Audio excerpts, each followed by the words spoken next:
Un saludo muy cordial, mis apreciados hermanos y amigos. Es un privilegio para mí hablar con ustedes un poco sobre temas de importancia bíblica. Antes de entrar a nuestro estudio, queremos pedir la bendición de Dios, así que les invito con reverencia a inclinar sus rostros y vamos a elevar una plegaria a nuestro Señor. Padre Celestial, venimos ante tu trono sabiendo que nuestra sabiduría es insuficiente para entender las grandes cosas de Dios. Por eso pedimos, solicitamos tu presencia por medio de tu Santo Espíritu y tus ángeles. Ilumina nuestras mentes y abre nuestros corazones para que podamos comprender y recibir tu palabra. Gracias, Padre, por escuchar esta oración, porque te lo pedimos en el precioso nombre de Jesús. Amén. Durante el transcurso de estos temas hemos estado estudiando el gran conflicto universal entre el bien y el mal. Y nos hemos dado cuenta que es un conflicto universal, porque el conflicto comenzó no en la tierra, sino en el cielo. Después que el mal entró al cielo, luego penetró a la tierra. Nos hemos dado cuenta en los estudios hasta ahora que Dios resuelve este problema universal del pecado tomando ciertos pasos en el santuario para resolver este problema terrible que ha afligido al universo. Hasta ahora hemos estudiado que el Señor Jesucristo vino a esta tierra, a nuestro campamento. Y el propósito por el cual vino al campamento del santuario, para habitar en medio de nosotros, fue para enfrentarse a la tentación y vivir una vida perfecta, sin pecado. Luego el Señor Jesucristo fue a la cruz del Calvario y en la cruz del Calvario cargó los pecados de todos los seres humanos. Sufrió la pena, sufrió el castigo que nos pertenece a nosotros, que pertenece a todos los seres humanos. Luego en el lavacro el Señor Jesucristo resucitó de los muertos para luego entrar en otra obra, su obra intercesora en el lugar santo del santuario. Es decir, el santuario ilustra los pasos que toma Dios a través de Jesús para resolver el problema universal del pecado. En el campamento, Jesús vive la vida perfecta que nosotros debemos vivir. En el altar del sacrificio, el Señor Jesucristo muere la muerte que nosotros debemos sufrir.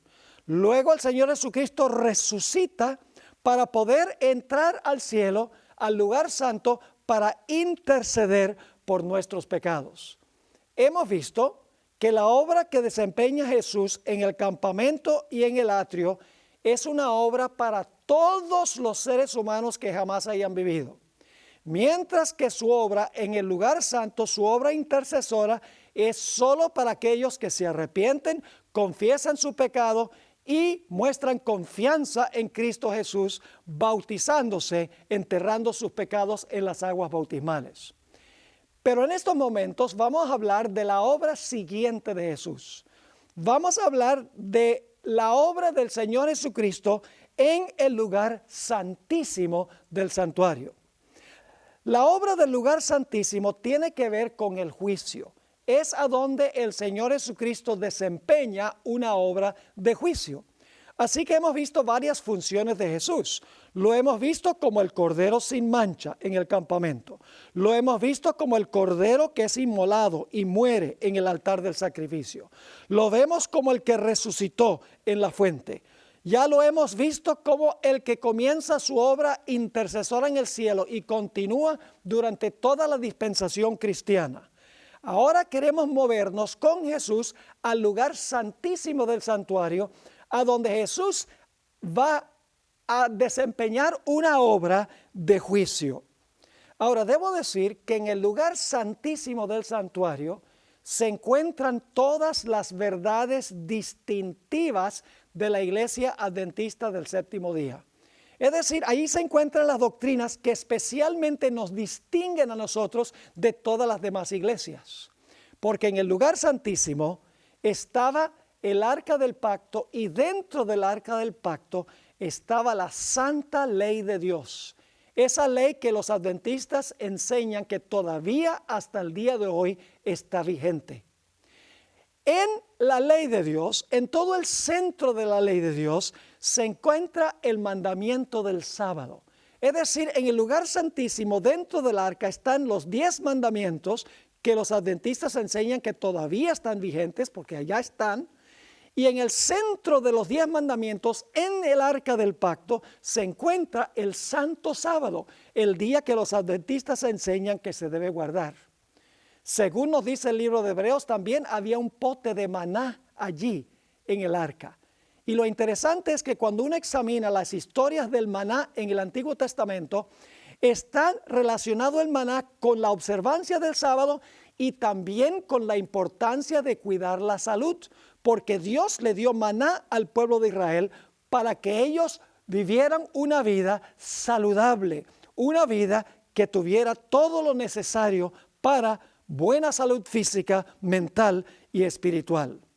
También en el lugar santísimo se encuentra la doctrina del juicio investigador.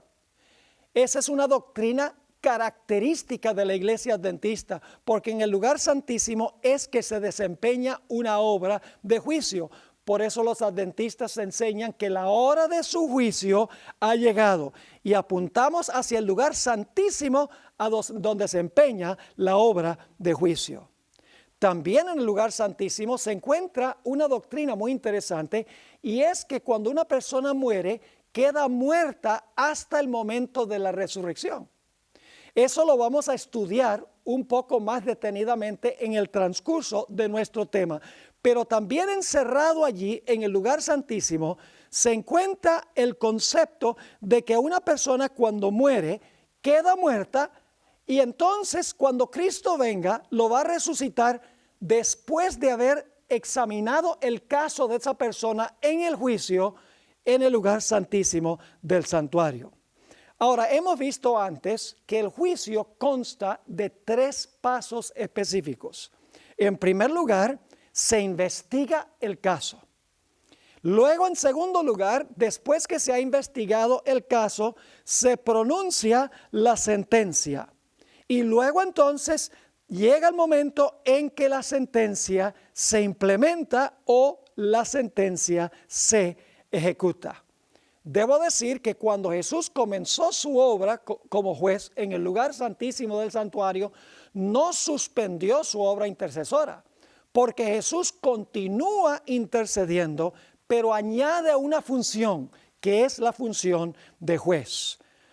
Ahora, queremos notar que, como estudiamos en nuestro último tema, el servicio diario, que era un servicio que se desempeñaba día tras día tras día, tenía como propósito perdonar los pecados de los pecadores. En 1 de Juan, el capítulo 1 y el versículo 9 nos habla sobre este aspecto del plan de salvación. Dice allí en 1 de Juan 1:9, si confesamos nuestros pecados, Él es fiel y justo para perdonar nuestros pecados y limpiarnos de toda maldad. Esto se ilustraba en el servicio del santuario de la siguiente manera. Un israelita, según Levítico 4 y 5 y otros sitios de la Biblia, traía un animal, colocaba sobre la cabeza de ese animal la mano y luego confesaba su pecado sobre la cabeza del animal. De esa manera el pecado era transferido del pecador a la víctima. Es decir, el pecador quedaba por lo menos exonerado del pecado, perdonado del pecado, y ahora la víctima tenía el pecado. Luego el sacerdote sacrificaba a la víctima y entonces llevaba la sangre que llevaba la mancha de pecado, llevaba el registro del pecado e introducía el pecado en el santuario, rociando la sangre en el santuario. De esa manera el pecado era transferido del pecador a la víctima y luego a través de la sangre de la víctima al santuario. El pecado de esa manera era transferido del pecador al santuario. Ahora, ¿qué quiso enseñar Dios con esto? Quiso enseñar lo que estudiamos en nuestro último tema. Cuando una persona se arrepiente, confiesa su pecado y confía en Cristo Jesús como su Salvador y se bautiza, sus pecados son perdonados. y la persona es inscrita en el libro de la vida. En este momento no se evalúa la sinceridad del arrepentimiento de la persona. Dios sencillamente acepta lo que la persona dice, que se arrepintió, que confesó, que confía en Jesús. En ese momento no se analiza si el arrepentimiento es genuino o no. Es en el juicio que se va a demostrar si la persona en verdad se arrepintió y confesó su pecado más bien que meramente admitirlo. Ahora, una pregunta que siempre surge es esta. ¿Cómo es que en el cielo puede haber un lugar santísimo que está contaminado con el pecado? ¿Cómo algo santísimo puede estar contaminado? Y por eso algunas personas dicen es imposible que el santuario celestial haya que purificarlo, porque si hubiese que purificarlo está contaminado y en un lugar santísimo no puede haber contaminación. El problema con este argumento es que está basado en la lógica y no está basado en la Sagrada Escritura. Fíjense que la Biblia nos dice en 2 de Corintios, el capítulo 5 y el versículo 21, al que no conoció pecado, el Señor Jesús, Dios lo hizo pecado. Es decir, Jesús era sin defecto, santo, perfecto, inmaculado, y sin embargo se le imputó el pecado. Una persona santísima, pero con el pecado imputado. De la misma manera, en el cielo, el lugar santísimo, se le imputan los pecados que entran al santuario después que el pecador ha sido perdonado. El pecado no le pertenece al santuario, como el pecado no le perteneció a Jesús. El pecado le fue imputado a Jesús y el pecado es imputado al santuario cuando es transferido del pecador a la víctima y a través de la sangre al santuario. No obstante, como Jesús tenía el pecado sobre sí mismo por imputación, en el lugar santísimo el pecado está registrado por imputación. La Biblia nos enseña que hay que purificar el santuario. Por ejemplo, en Daniel 8:14 dice hasta 2300 días y el santuario será purificado. Es decir, el santuario celestial hay que purificarlo. También en Hebreos, el capítulo 9 y el versículo 23, encontramos una referencia de que las cosas celestiales tienen que purificarse. Dice allí en Hebreos 9:23, fue pues necesario que las figuras de las cosas celestiales, ese es el santuario terrenal, el lugar santísimo del santuario terrenal, es necesario que las figuras de las cosas celestiales fuesen purificadas así. Y ahora escuchen, pero las cosas celestiales mismas con mejores sacrificios que estos. Es decir, las cosas terrenales eran purificadas con sacrificios. Pero dice aquí que las mismas cosas celestiales tenían que ser purificadas con mejores sacrificios que los del Antiguo Testamento. Y esos mejores sacrificios en realidad se refieren a la sangre preciosa de Cristo Jesús. Pero alguien preguntará, ¿por qué es necesario hacer un juicio? ¿Por qué es necesario investigar los casos de los que han metido los pecados al santuario para determinar si su arrepentimiento fue genuino y si su confesión fue genuina y si su fe en Cristo Jesús fue en verdad fe y no solamente una creencia intelectual? ¿Acaso Dios no sabe ya todas las cosas? El propósito, mis queridos amigos, del juicio no es informar a Dios, porque Dios ya sabe todo lo que la gente ha hecho. Dios es omnisciente, conoce el fin desde el principio. El asunto es que Satanás dice, si todos son pecadores, ¿por qué es que Dios salva a algunos mientras que condena a otros? ¿Por qué, por ejemplo, salva a David, quien fue un adúltero y un asesino, y salva a Saulo de Tarso, que fue culpable de encarcelar a muchos cristianos y de la muerte de otros cristianos, inclusive de la muerte de Esteban? ¿Cómo es que Dios va a permitir que Saulo de Tarso y David, que cometieron estos pecados, entren al cielo y que no permita que otros entren al cielo también. El propósito del juicio es demostrarle a los seres celestiales que Dios actuó bien en cada caso de cada persona. El propósito del juicio es revelar ante el universo si el arrepentimiento y la confesión y la fe en Jesús fueron genuinos o fueron en realidad una falsificación, porque hay muchos que profesan ser cristianos que posiblemente inclusive llevan una vida moral, pero que no han entregado en realidad su vida a Cristo Jesús. Les ilustro lo que estoy diciendo. El Señor Jesucristo declaró que hay trigo y cizaña en la iglesia y se parecen mucho. Se parecen mucho hasta el mero final. El trigo representa creyentes verdaderos. La cizaña representa aquellos que profesan servir a Jesús, pero son creyentes falsos. La red del evangelio que se tira recoge peces buenos y malos. La red representa la predicación del evangelio. El barco a donde se meten los peces representa la iglesia. La red del evangelio, cuando se predica, reúne toda clase de personas, peces buenos y peces malos. Por eso, cuando se llega a la playa, hay que hacer una separación entre los peces buenos y los peces malos. Jesús dijo que hay vírgenes sabias y vírgenes fatuas. Ambos grupos profesaban creer, porque ambos grupos tenían lámparas y la lámpara representa la Biblia. Ambos grupos de vírgenes tenían algo de aceite, pero las vírgenes sabias tenían una cantidad suficiente de aceite para la crisis. En Mateo 22 dice que en la sala matrimonial se reúnen buenos y malos. Ustedes pueden leerlo allí en Mateo, el capítulo 22. El Señor Jesucristo declaró que muchos iban a profesar su nombre, pero Él no los iba a reconocer.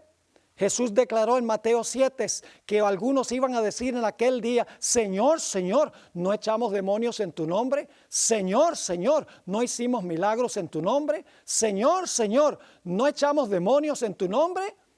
Esta gente profesó seguir a Jesús porque lo está haciendo en el nombre de Jesús. Pero dice allí que Jesús declara: nunca os conocí, apartaos de mí, obradores de maldad. El apóstol Pablo dijo que iba a haber en la iglesia gente que iba a tener la apariencia de piedad, pero que no iba a tener en su vida el poder de la piedad. Inclusive el apóstol Pablo declaró claramente que hay ministros inclusive que se disfrazan como ministros de justicia cuando no son ministros de justicia. Y el apóstol Pablo declaró que en las iglesias iban a entrar lobos rapaces disfrazados de ovejas que iban a engañar a muchas personas en la iglesia. Es decir, en la iglesia hay personas que supuestamente se han arrepentido, han con su boca confesado su pecado, han dicho: yo confío en Jesús, pero no todos son genuinos. Hay genuinos y hay falsos.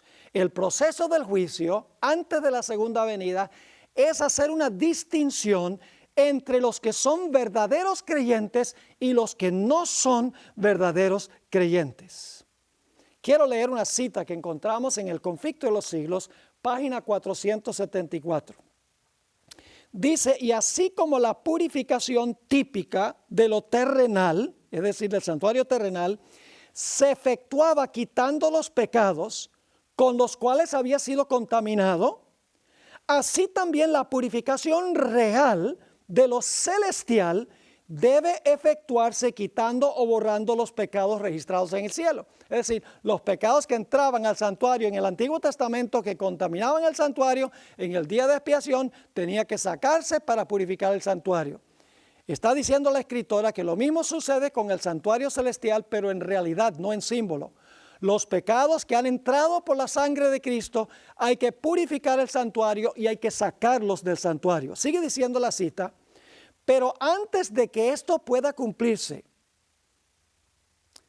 antes de limpiar los pecados del santuario, deben examinarse los registros para determinar quiénes son los que, por su arrepentimiento del pecado y su fe en Cristo, tienen derecho a los beneficios de la expiación cumplida por Él. ¿Ve? Esto es venir al banco. Se va a demostrar quién en realidad tenía derecho de venir al banco para apropiarse de la vida perfecta de Cristo y de su muerte por el pecado. Sigue diciendo, la purificación del santuario implica por lo tanto una obra de investigación, una obra de juicio.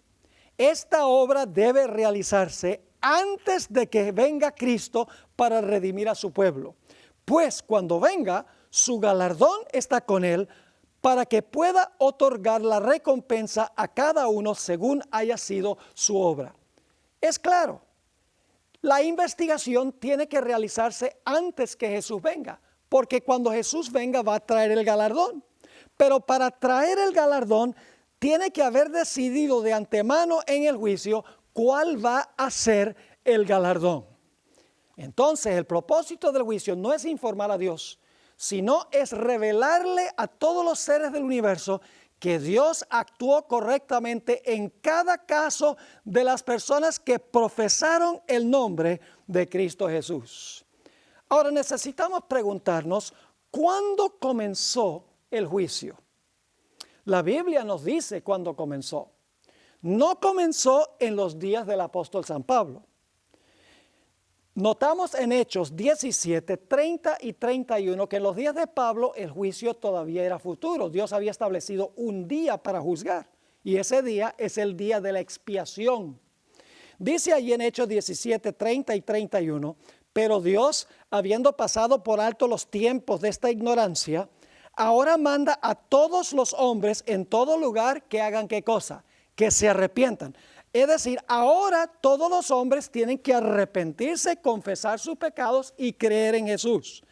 ¿Por qué razón? Versículo 31. Por cuanto ha establecido un día en el cual juzgará, futuro, en el cual juzgará al mundo con justicia. Por aquel varón, está hablando de Jesús, por aquel varón a quien designó, dando fe a todos con haberle levantado de los muertos. Sabemos que este juicio se inicia después del año 1798. Y alguno dirá, pastor, ¿cómo sabe usted que este juicio se inicia después de 1798? La razón es muy sencilla. No tenemos tiempo de estudiar toda la profecía de Daniel 7, así que les voy a relatar la secuencia de eventos. Encontramos en Daniel 7 4 bestias, un león, un oso, un leopardo y un dragón. Esas 4 bestias representan los 4 reinos que gobiernan desde el tiempo de Babilonia donde vivió el profeta Daniel. Es decir, tenemos a Babilonia, Medo-Persia, Grecia y el Imperio Romano. Luego le salen a ese dragón o a esta bestia terrible 10 cuernos. Eso significa que el Imperio Romano se dividió en 10 reinos en el año 476. Luego dice que se levanta un cuerno pequeño entre los 10. Y ese cuerno pequeño gobierna por 1260 años. Es un poder romano porque sale de la cabeza de la 4ª bestia que representa Roma. Es decir, nos hemos movido desde Babilonia a Medo-Persia, a Grecia, al Imperio Romano, el Imperio Romano dividido y Roma papal que gobierna 1260 años desde el año 538 hasta el año 1798. Y luego ustedes pueden leer en Daniel 7. Inmediatamente después que el cuerno pequeño gobierna por 1260 años, dice que comienza el juicio. Noten Daniel 7 y el versículo 9 y 10. Estuve mirando hasta que fueron puestos tronos y se sentó un anciano de días, ese es Dios el Padre, cuyo vestido era blanco como la nieve y el pelo de su cabeza como lana limpia. Su trono llama de fuego y las ruedas del mismo fuego ardiente. Un río de fuego procedía y salía de delante de él. Millares de millares le servían y millones de millones asistían delante de él. El juez se sentó y los libros fueron abiertos. Después que el cuerno pequeño gobierna 1260 años, dice, el juez se sienta y se abren los libros. Tiene que ser después de 1798.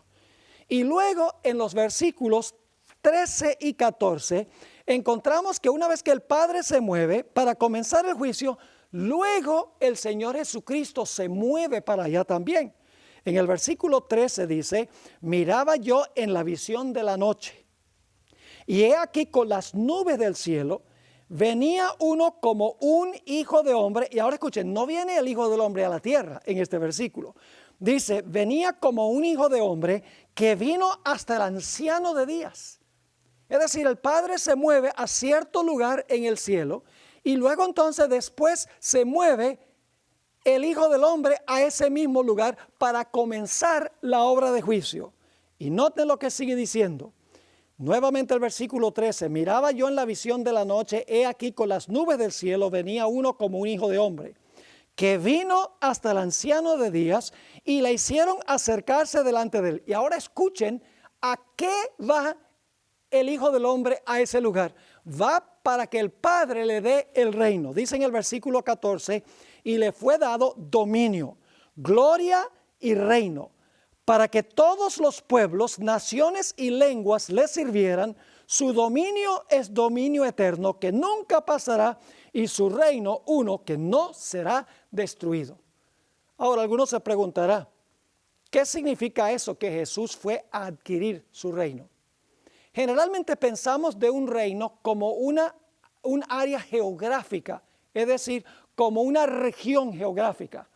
Pero en realidad el reino de Cristo se compone de las personas que han aceptado a Cristo como Salvador personal. El reino son las personas que pertenecen al reino, no el área geográfica. ¿Qué significa entonces que el Señor Jesucristo fue al anciano de días para recibir su reino? Sencillamente significa que Jesús fue para desempeñar una obra de juicio, para demostrar ante el universo quiénes en realidad pertenecen a su reino, quiénes son verdaderos creyentes. Y cuando se hayan examinado todos los casos, el reino de Cristo estará completo, porque se habrá demostrado quiénes en realidad son los súbditos de su reino. Sabemos en otras profecías que el juicio comienza hacia el final de la historia. Por ejemplo, en el momento de la sexta trompeta de Apocalipsis, las trompetas relatan eventos en el desarrollo histórico de la iglesia. La sexta trompeta tiene que ser hacia el final. Fíjense lo que sucede en el marco de la sexta trompeta.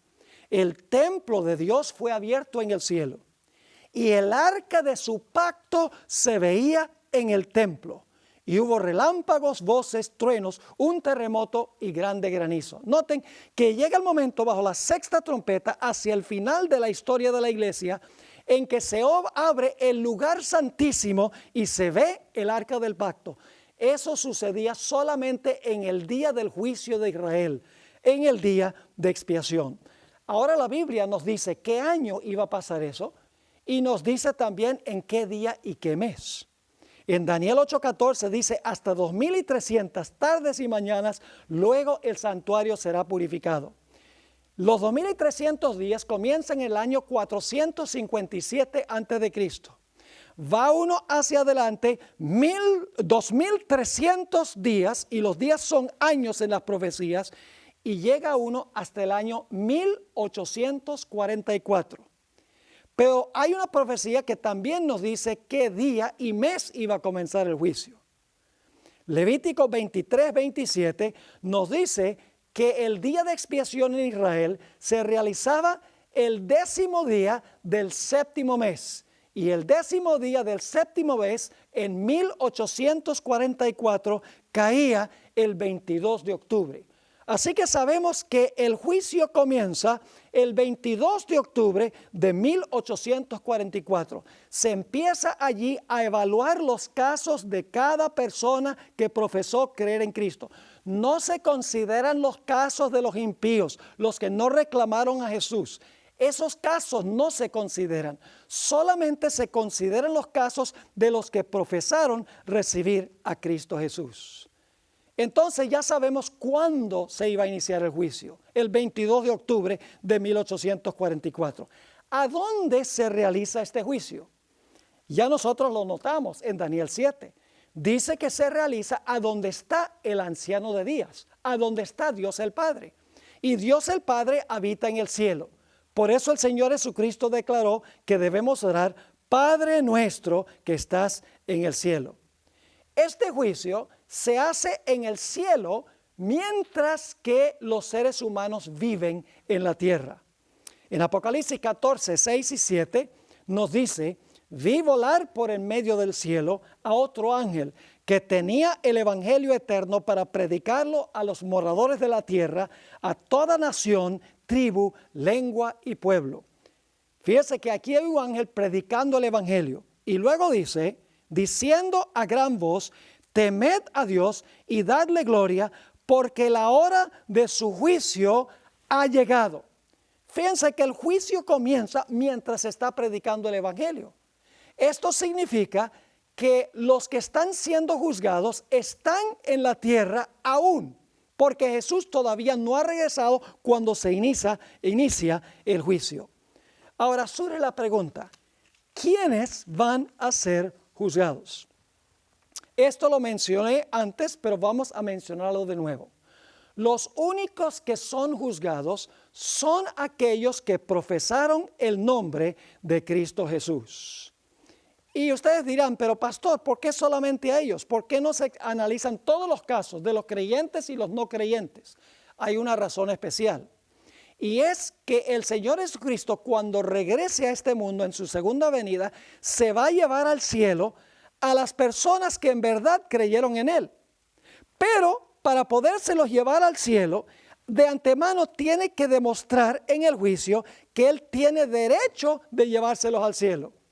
Con los impíos no hay ninguna urgencia, porque en la segunda venida los impíos no van a ser llevados al cielo, se van a quedar aquí, como vamos a estudiar.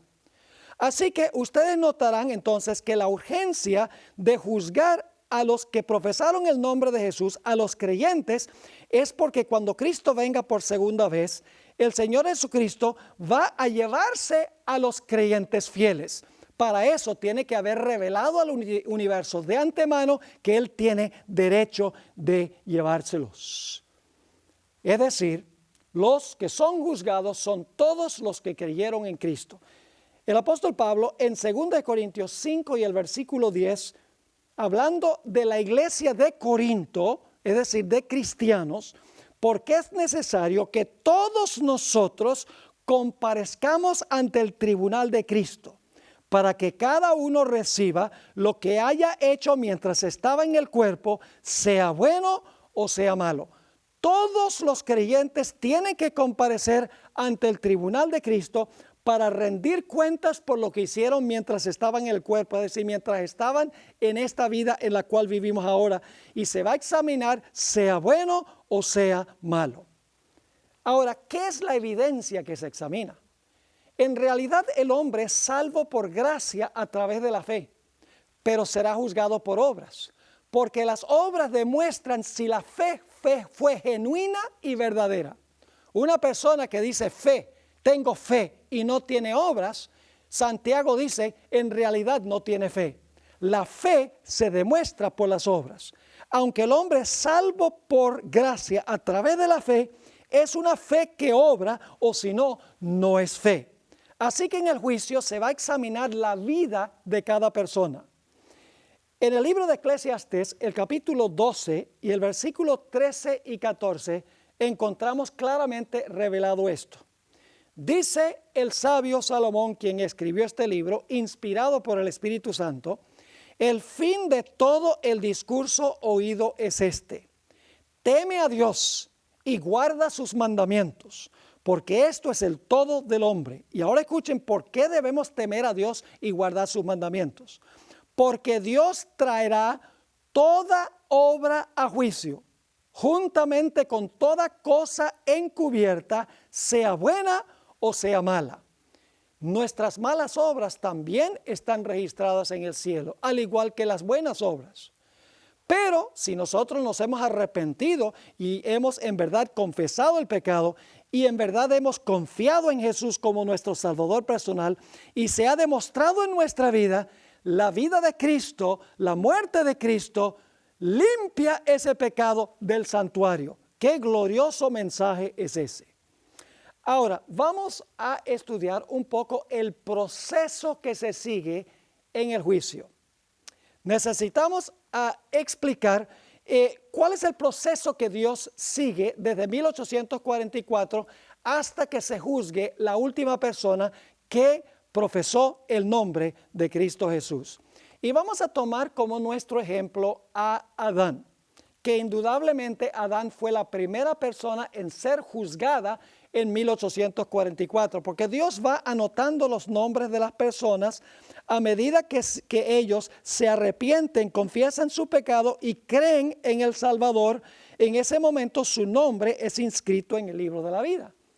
Y eso tiene que haber pasado primero con Adán, porque Adán indudablemente se arrepintió, confesó su pecado y creyó en Cristo Jesús, en el Cristo que iba a venir, y entonces su nombre fue inscrito en el libro de la vida. Y así sucesivamente, cada persona que se iba entregando a Jesús, su nombre es escrito en el libro de la vida.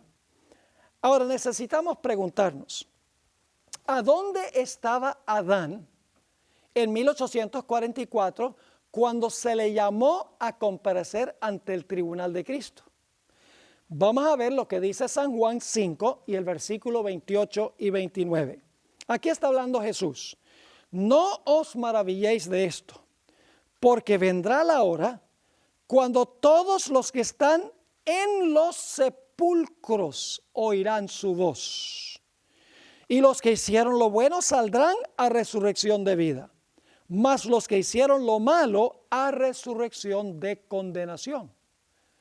Así que preguntamos, ¿a dónde estaba Adán en 1844? En realidad estaba en el sepulcro porque estaba muerto. Adán no va a recibir su recompensa, sino hasta que el Señor Jesucristo venga en poder y gloria. Y entonces nos preguntamos, ¿cómo puede Adán haber comparecido ante el tribunal de Cristo en 1844 de primero si estaba muerto? La respuesta es que él no aparece en persona. Él aparece a través de los registros de su vida, porque Dios tiene un registro exacto de nuestra vida sin faltar un solo detalle en los libros celestiales. Quiero leerles una cita del Conflicto de los Siglos, página 537. A medida que los libros de registro se van abriendo en el juicio, las vidas de todos los que hayan creído en Jesús, fíjense, todos los que hayan creído en Jesús pasan ante Dios para ser examinadas por Él. Empezando con los que vivieron primeros en la tierra, eso significaría que Adán fue el primero. Nuestro abogado presenta los casos de cada generación sucesiva y termina con los vivos. Y luego en la página 536, que es la página inmediatamente anterior, dice lo siguiente: los justos ya muertos no serán resucitados sino hasta después del juicio, en el cual habrán sido juzgados dignos de la resurrección de vida. No estarán presentes en persona ante el tribunal cuando sus registros sean examinados y sus causas falladas. Es decir, en el juicio no comparece la gente en persona, sino en el juicio comparece la persona a través del registro de su vida. Podríamos decir que Dios tiene un DVD de la vida de cada persona en este planeta, y en ese DVD se va a mostrar en el cielo el caso de cada uno de los que profesó creer en Cristo Jesús. Y entonces se va a demostrar si esa persona en verdad se arrepintió, en verdad confesó sus pecados, que legítimamente creyó en Jesús. En ese momento entonces la persona será pronunciada digna de vida, y cuando Cristo venga lo resucitará de los muertos, o si está vivo lo trasladará al cielo de entre los vivos. Ahora necesitamos entender algo muy importante. y es que el hombre, según la Biblia, tiene el espíritu. Muchas personas entienden incorrectamente lo que significa el espíritu. El espíritu no es otra persona que invisible, intangible, que habita dentro del cuerpo, que sale volando cuando una persona se muere. La Biblia no enseña ese concepto de que una persona invisible, infantasmal, está dentro de nosotros y cuando el cuerpo va al sepulcro, entonces el alma o el espíritu se va al cielo. Eso no es un concepto bíblico. El espíritu son en realidad dos cosas. En primer lugar, significa la respiración que nosotros recibimos cuando nacimos. Empezamos a respirar. Es el espíritu de vida. Pero el espíritu es más que eso. El espíritu significa que a medida que yo vivo, porque estoy respirando, estoy desarrollando una identidad personal. Es decir, estoy escribiendo el registro de mi vida. Estoy desarrollando mi identidad personal o mi personalidad. Es decir, que ahora yo tengo, por así decirlo, un DVD de mi vida que yo estoy preparando cada instante de mi vida. Ahora, quiero leerles algunas citas muy interesantes que encontramos en los evangelios y luego una cita que encontramos en el comentario bíblico adventista. En Lucas 8, 52 al 56 está hablando de la hija de Jairo. Dice allí que había muerto y leo ahora el relato. Y lloraban todos y hacían lamentación por ella. Pero él dijo, es decir, Jesús dijo, no lloréis, no está muerta, sino que duerme. Y se burlaban de él sabiendo que estaba muerta. Mas él, tomándola de la mano, clamó diciendo, muchacha, levántate. Y ahora escuchen con cuidado. Entonces su espíritu volvió e inmediatamente se levantó y él mandó que se le diese de comer. Noten, su espíritu volvió, no el espíritu. No solamente la capacidad de respirar, sino que esa niña recibió con la respiración el registro de su vida mientras ella estaba viva. En Hechos, el capítulo 7, 57 al 60, encontramos la historia del martirio de Esteban. Dice en cuanto a los judíos, entonces ellos, dando grandes voces, se taparon los oídos y arremetieron a una contra él, es decir, contra Esteban. Y echándole fuera de la ciudad le apedrearon. Y los testigos pusieron sus ropas a los pies de un joven que se llamaba Saulo. Y apedreaban a Esteban, mientras él invocaba y decía, Señor Jesús, recibe mi espíritu. No está diciendo solamente guarda mi respiración. Está diciendo guarda mi identidad personal, guarda el registro de mi vida que me vas a devolver cuando me resucites de los muertos. Señor Jesús, recibe mi espíritu.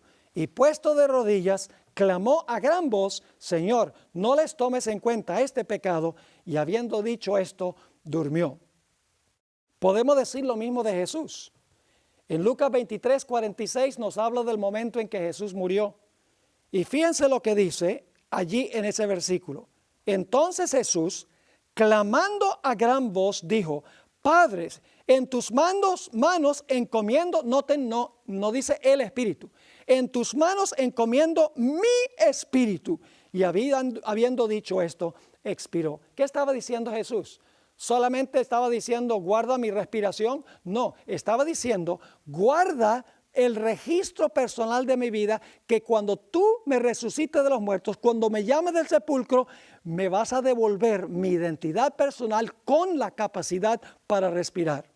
Ahora quiero leerles una cita muy extraordinaria en el comentario bíblico adventista, tomo 6, página 1092 y 1093. Tremenda cita. La que escribió esto tenía solo 2 años y medio de educación primaria, pero ella entendía que el espíritu no solo es la respiración, sino es la identidad personal que va con la respiración. Dice lo siguiente, nuestra identidad personal será preservada en la resurrección. ¿Qué será preservado en la resurrección? nuestra identidad personal. Sigue diciendo, nuestra identidad personal será preservada en la resurrección, aunque no sean las mismas partículas de materia, ni la misma sustancia material que fue a la tumba. Dios no tiene que recuperar cada partícula de materia para darnos un cuerpo resucitado. Él puede hacer un cuerpo resucitado con materia mucho mejor, mucho más fina. Sigue diciendo aquí en esta cita, tremendo. Dice, las maravillosas obras de Dios son un misterio para el hombre. El espíritu, que es el carácter del hombre, vuelve a Dios y allí es preservado.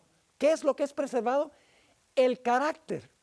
El carácter se compone de todos los aspectos de la vida de la persona, sus palabras, sus acciones, sus pensamientos, sus emociones, el registro total y completo de su vida.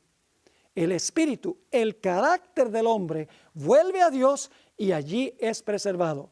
En la resurrección, cada hombre tendrá su propio carácter. ¿Qué sucedió entonces con Adán? En 1844, el primero en ser juzgado. Dios dijo, Adán, comparece ante mi tribunal. Adán estaba enterrado y desintegrado. Pero ahora los ángeles traen el registro de la vida de Adán. El registro que se hizo durante el tiempo que estuvo Adán vivo, sin faltar un solo pequeño detalle, una biografía completa.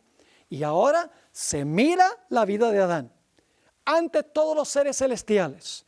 Y Dios dice al jurado celestial, ustedes han visto el registro de la vida de Adán. ¿Será que Adán es uno de aquellos individuos que en verdad se arrepintió y confesó su pecado y confió en Jesús como su Salvador? Y de tal manera que yo puedo traérmelo al cielo cuando yo vaya allá en mi segunda venida. Y el jurado celestial va a decir, hemos visto el caso y nos damos cuenta que Adán en realidad se arrepintió, confesó su pecado, creyó y confió en Jesús. Así que todos esos pecados ahora los vamos a sacar del santuario, los vamos a limpiar del santuario. Y cuando le devolvamos a Adán su identidad personal, cuando resucite, no se le va a devolver ninguno de sus registros pecaminosos. Permítame darles un ejemplo de esto. Quiero que se imaginen una cámara de video. Usted le puede grabar a una cámara de video algunas escenas familiares hoy y luego apaga la cámara de video y deja pasar un periodo de 10 años donde no graba nada allí en esa cámara. Después de 10 años, saca la cámara y tal vez necesita recargar la batería y ahora empieza a filmar otra escena familiar. Cuando usted mira el video, no hay un intervalo entre cuando usted suspendió lo que grabó primero y lo que empezó a grabar 10 años después. No hay intervalo. Lo mismo sucede con Adán, digamos. Adán vivió su vida, se estaba filmando su vida con la cámara de video, por así decirlo. Cuando Adán murió, la cámara de video se apagó. Han pasado miles de años desde que murió Adán. Cuando Adán resucite, se va a comenzar a donde dejó Adán. Va a continuar, en otras palabras, escribiendo su historia o su identidad personal. Esto nos ayuda a entender Job 19, 25 al 27. A veces yo leía esto antes y decía, oye, ese Job era bien egoísta. Él pensaba que él era el único que iba a ver al Señor. Pero ahora entiendo qué quería decir Job. Job 19, 25 al 27. Yo sé que mi Redentor vive y al fin se levantará sobre el polvo. Y después de deshecha esta mi piel, en mi carne he de ver a Dios, al cual veré por mí mismo, y mis ojos lo verán y no otro. Fíjense, Job está diciendo que él es el único que va a ver al Señor. Eso no es lo que está diciendo. Lo que está diciendo es que cuando él resucite de los muertos, él va a ser el mismo Job que existió durante su vida. Claro, con todo el registro de sus pecados borrados en el santuario y puestos finalmente sobre el que últimamente es responsable del origen y de la perpetuación del pecado. Espero que estén entendiendo lo que está sucediendo aquí. El propósito del juicio no es informar a Dios, porque Dios sabe todo, Dios es omnisciente. Dios no necesita libros, Dios no necesita guardar registros, todo lo tiene en su mente infinita. Pero los seres celestiales no son omniscientes. Hay personas que parecen ser muy buenas y sin embargo cuando se examinan los casos se va a demostrar que no eran verdaderos creyentes, que su arrepentimiento fue falso, se arrepintieron de las consecuencias del pecado y no del pecado, que su confesión fueron solamente palabras y que presuntuosamente reclamaron a Cristo como Salvador, pero su vida negó su profesión. El propósito del juicio es demostrar que Dios es justo y verdadero en salvar a cada persona que se va a llevar al cielo y que es justo y verdadero en dejar aquí en la tierra a todas las personas que en realidad no recibieron a Cristo como Salvador personal o que profesaron recibirlo y en realidad no lo recibieron. Ahora hay un último punto que quiero tratar. No solamente debemos mirar lo que sucedía en el santuario en el día de expiación, sino que necesitamos mirar también lo que hacía el pueblo fuera del santuario. Yo creo que hoy nosotros estamos en el gran día de expiación. El juicio está transpirando en el cielo. Yo creo que se están examinando aún los casos de los muertos. Pronto Dios pasará a investigar los casos de los vivos. No sabemos cuándo será eso. No hay fecha en la Biblia. Por eso la gente tiene que estar lista todo el tiempo. Pero no solamente debemos saber que ahora se está haciendo un juicio en el cielo, sino necesitamos saber qué hacía el pueblo fuera del santuario mientras transpiraba el día de expiación. Le voy a resumir. En Levítico 23, 29 y 30 nos dice qué hacía el pueblo. A los 10 días de este mes séptimo será el día de expiación. Tendréis santa convocación y afligiréis vuestras almas y ofreceréis ofrenda encendida a Jehová. Ningún trabajo haréis en este día, porque debían reunirse en el santuario, como nosotros debemos tener nuestra mente por fe en el santuario.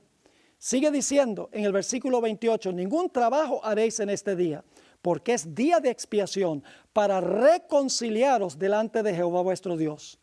Porque toda persona que no se afligiere en este mismo día será cortada de su pueblo.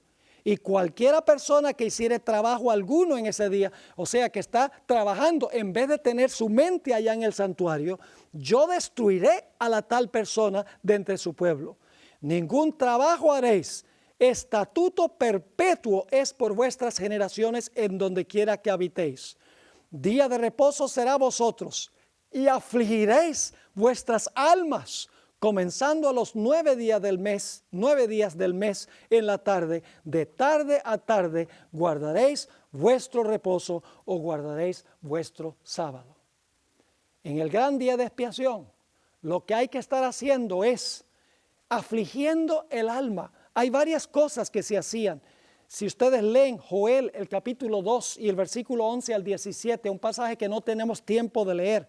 También el Salmo 24, versículo 3 al 6, el Salmo 15, Isaías 33, versículos 12 al 16. Hay una cantidad de versículos que dicen qué debe estar haciendo el pueblo de Dios mientras se está purificando el santuario. Mientras se purifica el santuario allá, por la gracia de Dios, debemos estar purificando por el poder del Espíritu Santo el pecado de nuestras vidas. Quiero leerles, para terminar, una última cita que encontramos en el libro El Conflicto de los Siglos, páginas 680 y 681. Ahora, mientras que nuestro gran sumo sacerdote está haciendo propiciación por nosotros, debemos tratar de llegar a la perfección en Cristo. Nuestro Salvador no pudo ser inducido a ceder a la tentación ni siquiera en pensamiento. Fíjese, Jesús no cedió a la tentación ni siquiera en pensamiento. Sigue diciendo, Satanás encuentra en los corazones humanos algún asidero en que hacerse firme. Es tal vez algún deseo pecaminoso que se acaricia, por medio del cual la tentación se fortalece. Pero Cristo declaró al hablar de sí mismo, viene el príncipe de este mundo, mas no tiene nada en mí. Satanás no pudo encontrar nada en el Hijo de Dios que le permitiese ganar la victoria. Cristo guardó los mandamientos de su Padre y no hubo en él ningún pecado de que Satanás pudiese sacar ventaja. Y ahora viene esta declaración extraordinaria. Después de decir que Satanás no pudo encontrar nada en el Hijo de Dios que le permitiese ganar la victoria, Cristo guardó los mandamientos de su Padre, no hubo en él ningún pecado de que Satanás pudiese sacar ventaja. Dice esta cita, esta es la condición en que deben encontrarse los que han de poder subsistir en el tiempo de angustia. Conflicto de los siglos, páginas 680 y 681. Mis queridos hermanos y amigos, viene un tiempo terrible que se conoce como el tiempo de angustia. Un tiempo de angustia cual no se ha visto jamás en la historia del planeta Tierra. Esto sucederá después que todos los casos están decididos. Cuando se cierra la puerta de la gracia, va a comenzar ese tiempo de angustia. Y el pueblo de Dios tendrá que vivir en esta tierra sin intercesor, porque el servicio del santuario habrá llegado a su fin. Para eso es necesario que el pueblo de Dios haya vencido el pecado en sus vidas. Por el poder del Espíritu Santo es necesario que hayan fijado su carácter, preparándose para esa terrible crisis que sobrevendrá al mundo. En nuestro próximo tema vamos a estudiar sobre lo que significa vivir sin un intercesor. Vamos a hablar del momento cuando se cierra la puerta de la gracia, cuando concluye el servicio de Cristo en el lugar santísimo del santuario. Ya para ese momento ha demostrado quiénes pertenecen a su reino. Son los que van a pasar por el tiempo de angustia, los que están vivos. Y ahora el pueblo de Dios pasará por este terrible tiempo de angustia. Su fe será probada. Pero tanto la Biblia como el Espíritu de profecía nos dicen claramente que en medio de esta crisis, aunque Satanás quiere engañar inclusive a los escogidos, se mantendrán fieles y firmes a Dios durante este tiempo.